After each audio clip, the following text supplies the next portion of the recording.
básicamente enfocado en cuestionarse. Y que no me escuchan en Santiago. ¿Hernán? ¿Me escuchan? ¿Mauricio? ¿Sí? Sí, perfecto. Primero, gracias por la invitación. Voy a hablar entonces de Deep Learning para el procesamiento de lenguaje natural. Una introducción inicial acerca de algunas de las cosas que están pasando en Deep Learning, que están pasando este año y para el procesamiento del lenguaje natural y por qué se ve como avances muy prometedores para el área en general del procesamiento del lenguaje natural. Aquí hay algunas de las arquitecturas modernas del procesamiento del lenguaje natural. Elmo aparece ahí porque hay una arquitectura que se llama Elmo que voy a comentar también.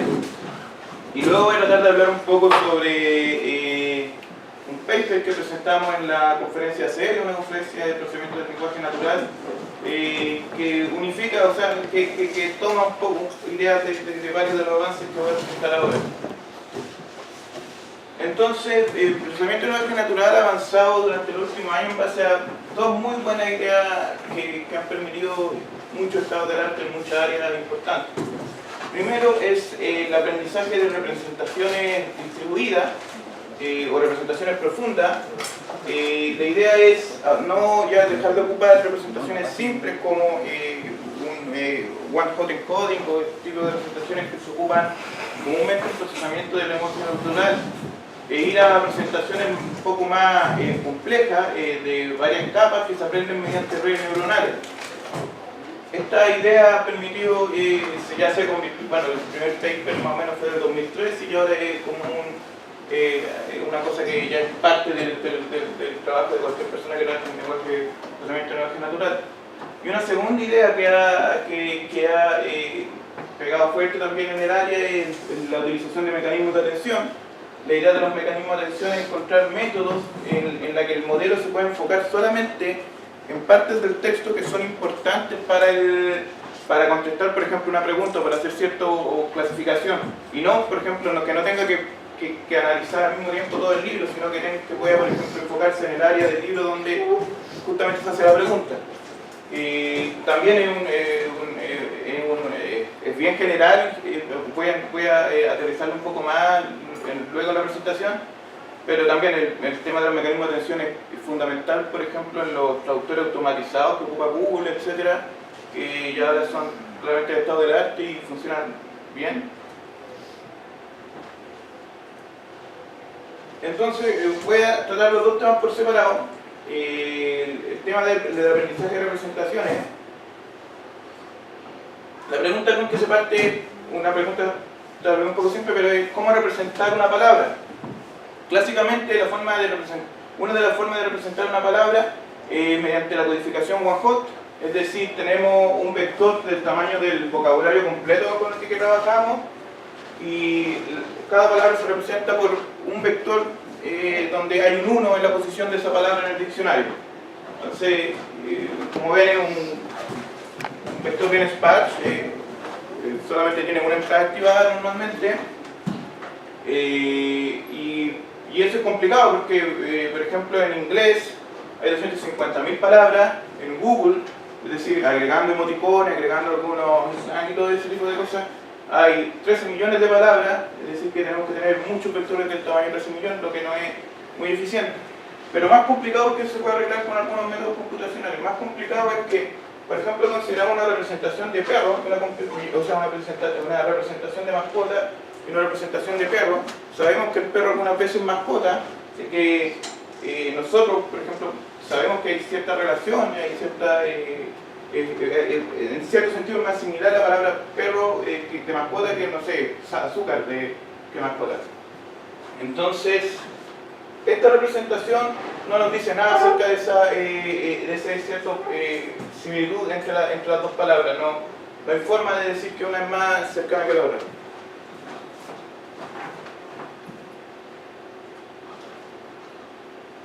Una representación un poco más, podríamos decir, avanzada, es utilizar, representar cada palabra en base a su vecino, La idea es que esto captura cierta información de relación entre las palabras. Por ejemplo, tenemos este corpus que I like this learning, I like NLP, and I enjoy flying.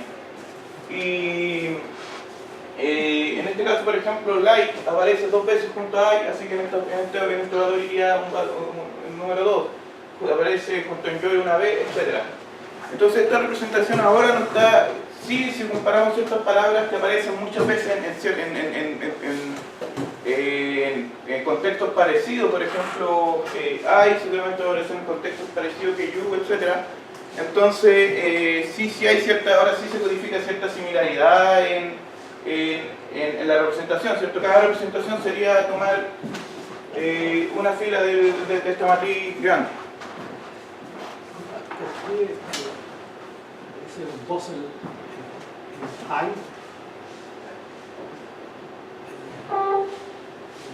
Lo que estás, ¿qué representa ese número 2? Que la palabra aparece 2 veces en este corpus un conjunto like, en una ventana de tamaño 1 alrededor. y la palabra consistente en solo la sílaba I, ¿no la cuentas? No, creo que entendí la pregunta.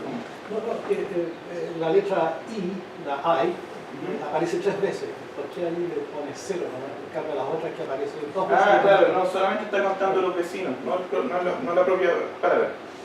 Solamente cuántas veces aparecen con los vecinos. Es también lo que se llama n-grama, o en este caso entonces, aún así, el problema es complicado.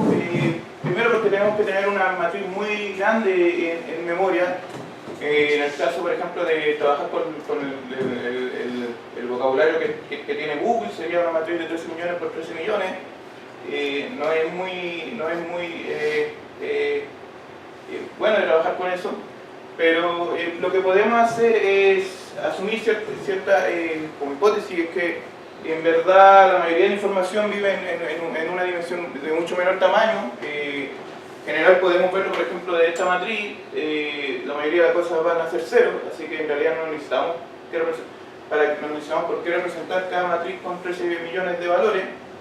Entonces lo que podemos hacer es reducir la dimensionalidad de esta matriz gigantesca con la finalidad de trabajar con vectores más pequeños. Y ahí se puede ocupar cualquier método, hay varios métodos y un paso clásico. Pero el problema es que aún así tenemos que trabajar sobre esta matriz gigantesca, aún así hay que hacer un algoritmo que tiene que trabajar sobre muchos datos. Entonces, la idea del word embedding era que podremos aprender esta representación reducida directamente de las palabras sin tener que construir esta matriz, y mediante, ocupando redes neuronales en este caso, o ocupando el gradient descent, el backpropagation, que es el algoritmo para entrenar redes neuronales. Entonces la respuesta fue sí. La idea es que ahora tomamos este one-hot encoding y lo convertimos mediante una matriz en un vector de dimensión disminuida y de valores reales. Y para hacer eso se propuso el método que se llama Word2Vec, ¿cierto? Este es un método alrededor de 2013, si no me equivoco, que permite aprender estos vectores que representan a cada palabra. Y la idea es relativamente simple. Lo que queremos hacer es maximizar la probabilidad de que las palabras que aparecen en el mismo contexto queremos maximizar la probabilidad de que la palabra aparezca en el mismo contexto según esa medida de probabilidad, y que una forma de entenderlo es que esa medida es proporcional al producto punto entre el vector de la palabra central y el vector de las palabras que aparecen en el contexto. Es decir, que estamos al final maximizando la similaridad de los vectores que representan estas palabras en base a esa medida de similaridad. Entonces, esto nos da vectores que son muy útiles, pero en general solamente representan las palabras. Pero la idea es que ahora podemos ocupar estos vectores para hacer otras tareas. ¿Qué significa ese P sub θ, el símbolo que está a continuación? ¿Qué significa? ¿Perdón? El símbolo que está a continuación, W sub T barra... Una forma de decir la palabra o la representación de la palabra W en el contexto. ¿La probabilidad condicional o algo así? Claro, condicional.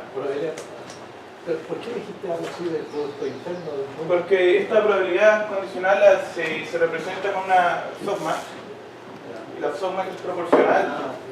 Entonces al final es otra forma de entenderlo.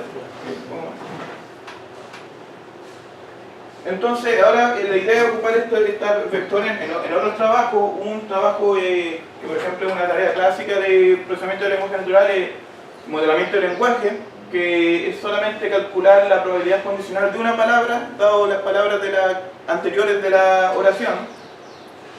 Un problema que tenemos para hacer ese trabajo es que primero tenemos que trabajar con oraciones de variable, de largo variable. En el lenguaje pueden haber oraciones muy cortas, oraciones extremadamente largas, y es por eso que se propone seguramente ustedes ya la conocen, la red recurrente.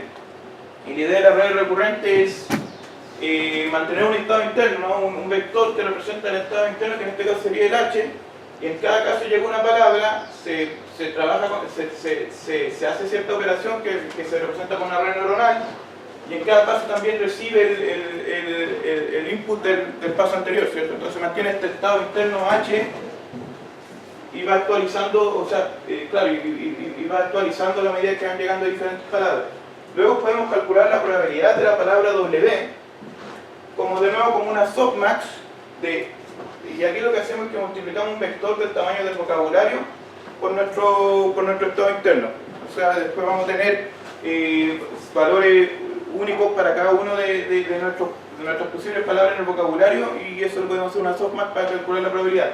¿Qué es D? ¿Perdón? ¿Qué es D? ¿Cuál de? ¿Es del tamaño del vocabulario? Claro, B, sí, eso se me olvidó mencionar.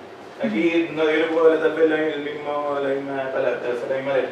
B en este caso es el vector por el que estoy multiplicando, y en este caso estoy hablando del tamaño del vocabulario. ¿Qué contiene ese vector? Es un vector real con valores que se van a aprender. Ah, ya, son parámetros. Sí. Entonces esto lo podemos entrenar de nuevo por backpropagation. La idea es una forma de verlo es que en cada tiempo vamos a tener como cada tiempo lo podemos ver como una capa, entonces vamos a tener una red neuronal muy profunda con una capa para cada instante de tiempo. Entonces podemos hacer backpropagation en esa red neuronal. El problema es que como eventualmente vamos a trabajar con muchos pasos, los gradientes se van a complicar, pueden explotar, pueden desvanecerse, como ustedes ya lo conocen. Para resolver esos problemas aparecen la LSTM y la GRU, que permiten como filtrar los gradientes a medida que van pasando hacia atrás. Ahora, aquí viene una cosa más interesante. El punto es que cierto, estamos trabajando, como les decía, este vector que va manteniendo el estado es un vector que podemos hacer lo siguiente. Digamos que ahora consideremos estos vectores como entrada a otra LSTM. Entonces ahora tenemos una LSTM profunda, donde esta sería, una recurrente profunda, donde esta sería una recurrente, sería otra recurrente, y podemos seguir cuantas capas queramos. Pero tenemos estos vectores H, que son vectores que representan las palabras, y se le dicen vectores contextualizados, porque ahora tienen la información de las palabras que vinieron atrás, porque se construyeron con ese info. Entonces la pregunta fue, ¿podemos ocupar estos vectores ahora como word embedding? ¿Nos servirá ocupar estos vectores como word embedding? La respuesta fue sí, y funcionan increíble. Esto es trabajo de ahora, de nuevo. Elmo, que fue el primer paper en proponer esta idea, que es de este año, fue de hecho presentado en ACL, si no me equivoco, en la conferencia que voy a hablar después.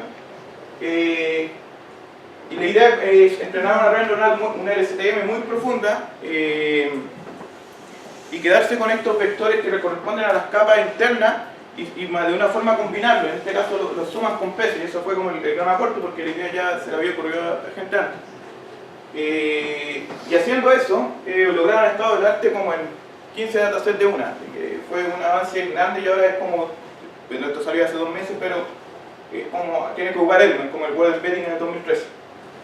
El problema es que se complicó un poco la cosa, porque la red que ocuparon es gigantesca, de hecho, tiene 70 millones de parámetros, entonces Y esto es solamente para codificar las palabras de entrada. Todavía queda hacer toda la red neuronal que viene los pasos siguientes que haría el trabajo, así que se le complica a uno la vida que no tiene la GPU que tienen en Google.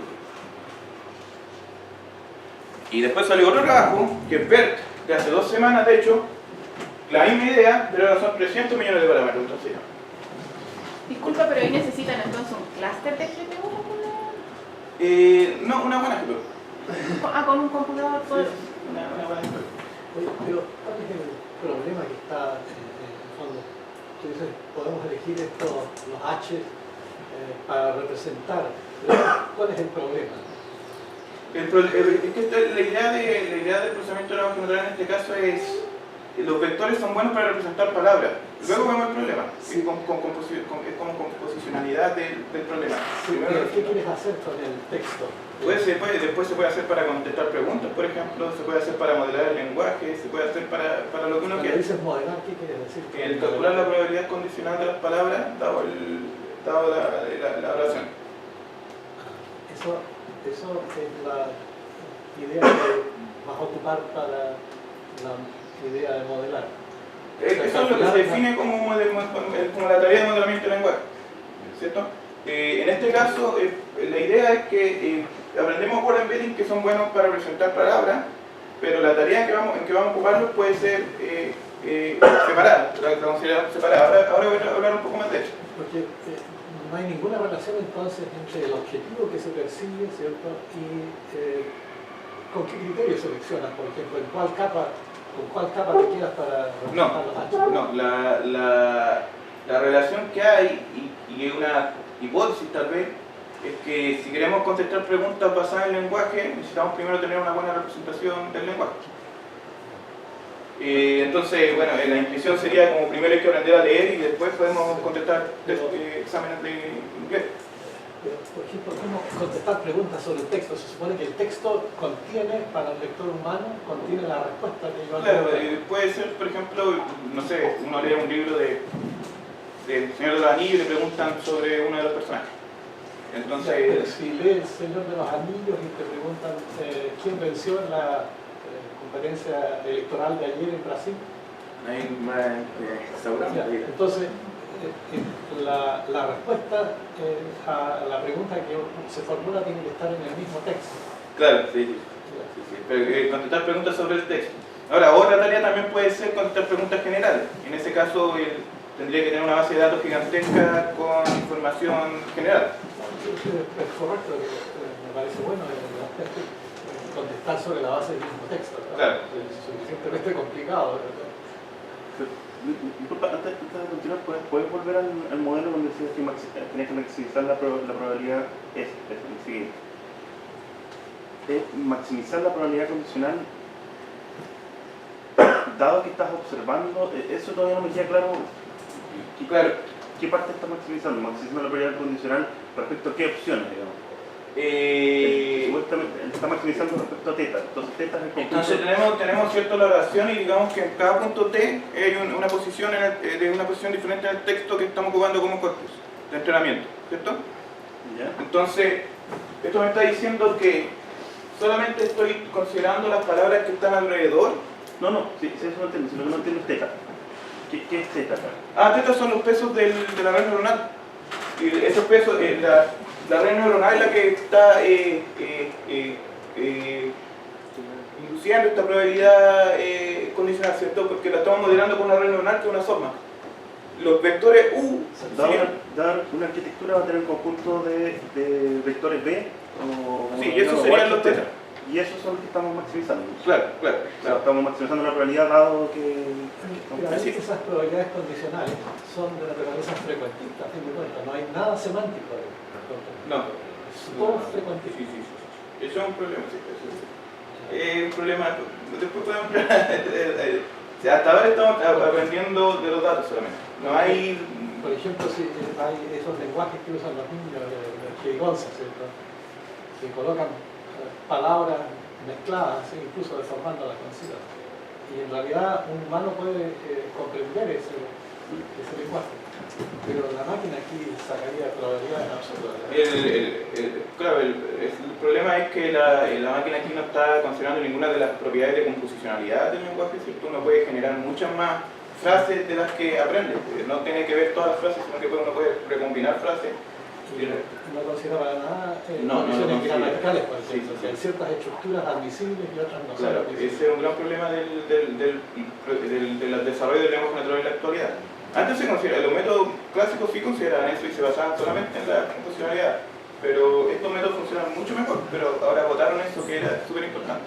Entonces sí, pero se está trabajando en tratar de incluir, o sea, hay que incluirlo de alguna forma. Bueno, ahora ya nadie se acuerda de la gramática, de cualquier manera. Una pregunta, Juan. Ahí cuando hablas de la probabilidad condicional, tú estás viendo la palabra en la frase, pero hacia atrás y hacia las palabras que se traen hacia en adelante. este caso estamos hablando de los dos lados. Y en la red neuronal, tú solamente estás considerando el pasado cuando vas actualizando los estados. La red neuronal que hablé después era de modelamiento del lenguaje. En este caso es otra red neuronal. Ya. Claro. En la evaluación del ELMO, ¿cómo se llama? ¿Tuviste si hacían evaluación intrínseca o siempre utilizaban alguna aplicación para justificar de que sus vectores son mejores que otros? Primero se evalúa intrínsecamente con una dataset del modelamiento del lenguaje, que no me acuerdo, se llama Trillion. Ya, el mismo del... Claro. Y demostraban que había avance en modelamiento del lenguaje por sí solo. ¿Cierto? Estas tres se entrenaron para modelar el lenguaje, o sea, calcular la probabilidad conjunta eventualmente de la frase. Y luego se evalúa en varias evaluaciones intrínsecas, en varios diferentes datasets de question answering, de sentiment analysis, de varias tareas, y en todas las tareas, o sea, en varias de las tareas demostraban aumento en estado de datos. Entonces fue la evaluación doble. Y eso significa también que tuvieron que hacer mucho trabajo, con mucha GPU, porque evaluaron básicamente todos los datasets. Siguiendo los pesos de la capa superior. La idea es que la idea de ELMO en especial es ver, es otra cosa, hubo una transformer en verdad, pero en ELMO lo que hace es que suma estos pesos, suma las capas internas con pesos. Entonces la idea que dicen ellos es que las capas más profundas manejan como información más semántica de las palabras, mientras que las capas más hacia el nivel bajo dan solamente información sintáctica. Entonces preguntas, por ejemplo, de question answering, que requieren conocimiento semántico, se ayudarían más de que esta capa sea más importante. Y eso es lo que hacen uno después cuando entrenan el modelo que está sobre esto, el modelo como string, en la tarea intrínseca, y solamente modifica los pesos de la suma.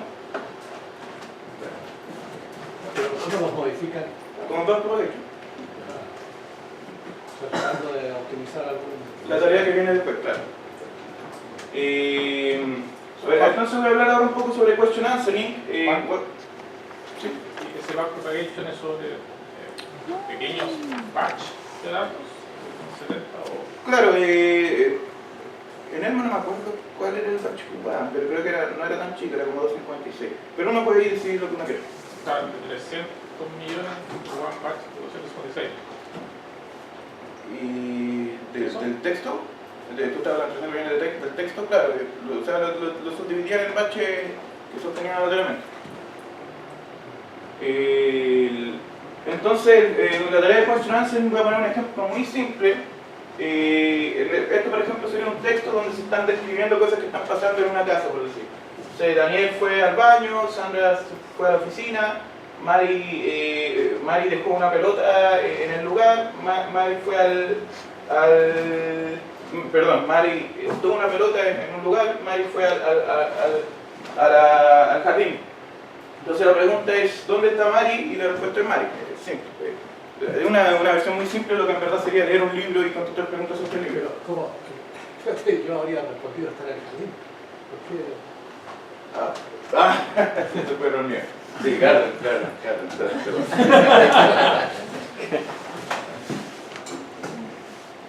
Entonces, la idea es la siguiente. ¿Cómo podemos trabajar esto con las técnicas que ya les he comentado? Entonces, podemos, por ejemplo, digamos que cada una de estas frases se puede representar como la suma de los vectores que se obtuvieron con Word2Vec. Entonces, por ejemplo, está el vector de Daniel, está el vector de Wendt, etc. Y lo sumamos solamente, que sería un bag of words, se le conoce esa representación. Lo mismo para cada una de las frases y para cada una de estas, entonces obtendríamos un vector m. También la pregunta la representamos de la misma forma y obtendríamos un vector u. Entonces ahora podemos buscar alguna forma de combinar estos vectores y pasarlos por una red neuronal y que la red neuronal se arregle para encontrar la forma en que los pesos se configuran de manera de contestar la pregunta. Voy a poner una forma muy simple y tal vez no tan inteligente. Sumamos todos estos pesos, o sea, de nuevo volvemos a hacer bajo esfuerzo, ya vamos a hacer un bajo esfuerzo sobre toda la...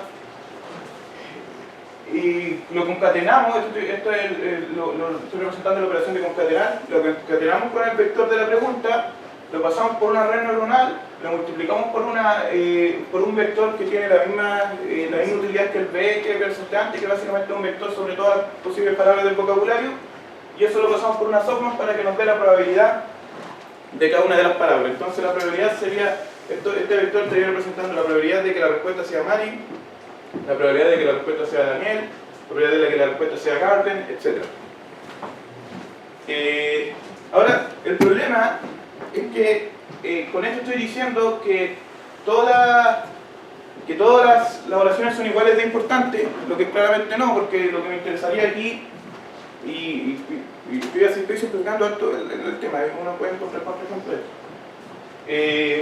Lo que me interesaría aquí son las frases que hablan solamente de Mari, porque me están preguntando sobre Mari, ¿cierto?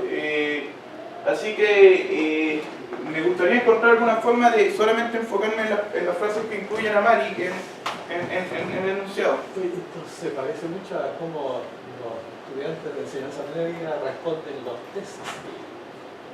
Vamos a ir a eso. Sin comprender nada, uno puede responder el test. Sin comprender casi nada, o nada. Sí, pero uno lo hace, uno va primero a donde está la cosa, yo lo hice en la PSU.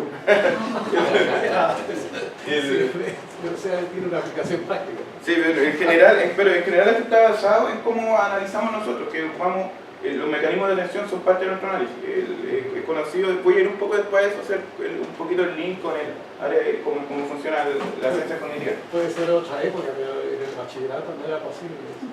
Eventualmente se requiere un análisis cognitivo más avanzado, ¿cierto? O sea, un análisis cognitivo un análisis racional más complicado, pero por esto estoy hablando del modelo más simple que se propuso en el 2014.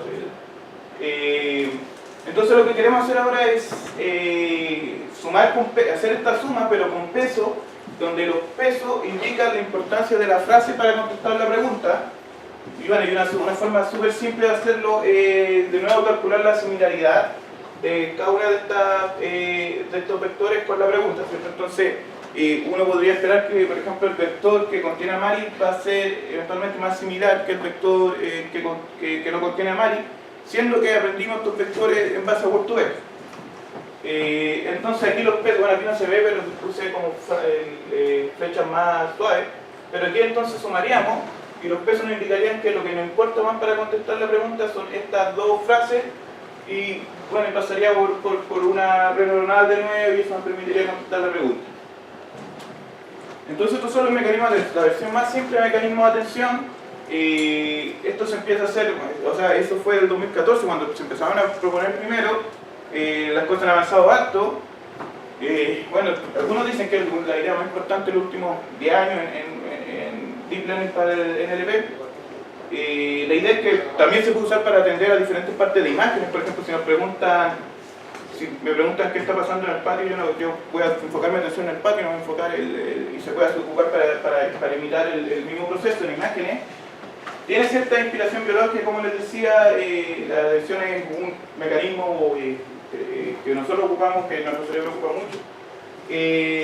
Ahora, la idea después que vino es, ¿podemos reemplazar el LSTM? ¿Necesitamos en verdad el LSTM? Que sería para representar estos vectores de entrada. ¿Qué pasa si solamente ocupamos un mecanismo de atención para todo? Todo sea un mecanismo de atención tras mecanismo de atención tras mecanismo de atención tras mecanismo de atención. Y ahora ocupamos algo que se llama la atención self-attention, que es tengo una frase, la duplico y para cada palabra tiendo a las palabras de la misma frase. Es decir, que creo una representación de la palabra que incluye otras palabras que puede considerar importantes para representar esa palabra. Y eso fue la idea de la Red Transformer del 2017, que solamente está basada en muchas capas de atención. Esto es multi-head attention, después lo voy a mencionar mejor, pero hace atención, hace esto que se llama normalización y la capa residual, que son técnicas clásicas de Deep Learning, que básicamente es sumar y hacer una normalización. Paso por una red feed forward y lo vuelvo a hacer y lo hago muchas veces, y una y otra vez. Bueno, y también ahora se ponen como una grande contendora de la LSTM y de los modelos basados en recurrencia. Varios del estado del arte se ha hecho con la red Transformer. Los multicabezales apuntan a cada una de las cabezales a una palabra. Claro, después voy a explicar mejor cuál es la atención multicabezas, pero la idea es la misma. Pero ahora, en vez de tener la pregunta, que sería nuestra atención, tenemos la misma frase. Se llama autoatención. Y la idea es... Una pregunta, o sea, la idea de eso es como hacerlo un poco no supervisado, ¿cierto? Porque si no, tú siempre necesitas una pregunta para saber a qué poner atención. Claro. O sea, Sí. Yo lo puse como el ejemplo como una pregunta, pero de hecho la atención ni siquiera nació en el question answer, nació en la traducción automatizada, donde si yo estoy traduciendo la tercera palabra de mi traducción, me voy a enfocar en ciertas partes de la oración inicial. Pero la idea es, por ejemplo, no me entro mucho en esto, porque en verdad me interesa un poco de... Ahora, como les decía, el question answering, claro, es un problema. Ese ejemplo muy simple que puse era medio falso, en verdad. El question answering implica muchas más cosas. Uno de los datasets que se utilizaron para medir la calidad del algoritmo de Deep Learning en Question Answering, que es el PAVI dataset, que es un dataset de 2015, que creó mucho desarrollo en el área, en el sentido de que se hicieron varios papers tratando de trabajar en este dataset. La idea es que separamos ahora nuestro dataset en 20 conjuntos, o sea, en 20 subconjuntos de datos de entrenamiento, y cada uno de estos subconjuntos como que evalúan ciertas capacidades de razonamiento del algoritmo. Y ahora las capacidades de razonamiento son un conjunto de cosas que se le ocurrieron a ellos nomás. Es difícil definir el tema porque hay muchas cosas que entran dentro de la definición de cómo qué es razonar. Así que estoy hablando solamente de lo que ellos consideraron razonamiento, ¿cierto? Y por ejemplo, está un caso de que este es True Supporting Facts, la categoría de True Supporting Facts. Estoy poniendo la misma idea que puse recién, pero ahora lo que nos preguntan es dónde está la pelota. Y sabemos que Mari tomó la pelota y que Mari fue al jardín, así que podemos contestar que está en el jardín la pelota. Pero ahora, como ven, tengo que analizar, tengo que considerar dos cosas y hacer como una inferencia acerca del tema. Oye, pero ¿cómo es posible concluir eso? Porque dice que Mary fue solamente al jardín. Pero dice que dejó la pelota en el jardín. Bueno, aquí estoy asumiendo cierto estos son, hay ciertas reglas en esta, porque la forma que se construyó este dataset es como simulando un mundo, y hay ciertas reglas que están detrás, ¿cierto? Que si yo tomo una cosa, si no digo que la votó antes, no la votó antes. Esto es bien sintético y es bien simplificado, y la idea era evaluar cosas muy Lo simples. que confunde al lector, traveled. Traveled significa que fue, no. Pero brought the football to the garden, ahí yo sabría bien. Pero a priori, si fue, pasó por el jardín. Claro, sí, se puede, en el sentido sí, algunas de las técnicas de dataset es que hay ciertas cosas que hay ciertos supuestos que tienen que ir en el modelo, como por ejemplo la secuencialidad de la frase, hay varias cosas, pero si simplificamos más el problema... Mi observación es que hay una cierta lógica de base, me parece. Sí, el lenguaje en el cual nos comunicamos. Entonces, a una persona le dicen toda esa lista de 4 frases, no debería, ser un detective no debería concluir que la pelota está en el jardín. Pediría más antecedentes. Pues, o sea, yo hubiera concluido que está en el jardín, pero Pero, sí. por ejemplo, yo tomo la micro frecuentemente y voy a Viña, ¿cierto? Y después me voy a la casa. Y siempre llevé mi billetera. Pero no dejé mi billetera, nunca dejo mi billetera en Viña. I traveled ¿Dónde está to la la... micro? ¿Ah? ¿Dónde está la micro? Ya, Mi billetera está siempre en mi bolsillo. Sí. El contexto no del personaje. Claro, Entonces, se simplifica ella. concuerdo en el tema, concuerdo en el tema. ¿Cómo Esto no es hace? procesamiento de lenguaje natural, esto es un dataset artificioso.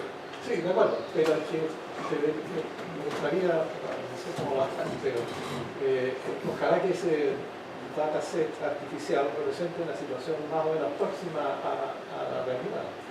Porque si no voy a entrar en conflicto entre lo que hacen mis algoritmos y lo que haría un humano.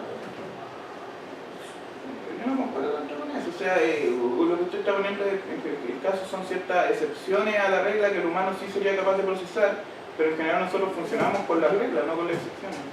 En el sentido de que vamos a asumir, por ejemplo, si es que nos dicen tomé la micro para ir a tu casa, vamos a asumir que va a llegar a una hora. Pero yo me circunscribo a esas cuatro frases. Por ejemplo, a mí sería sorprendente me parece sorprendente la conclusión. Bueno, Si el mecanismo automático lo hace, hay para mí es asombroso. cierta regla y hay cierta... bueno, hay ciertas reglas básicamente. Lógico que el algoritmo tiene que aprender en base al lenguaje, esa es la idea.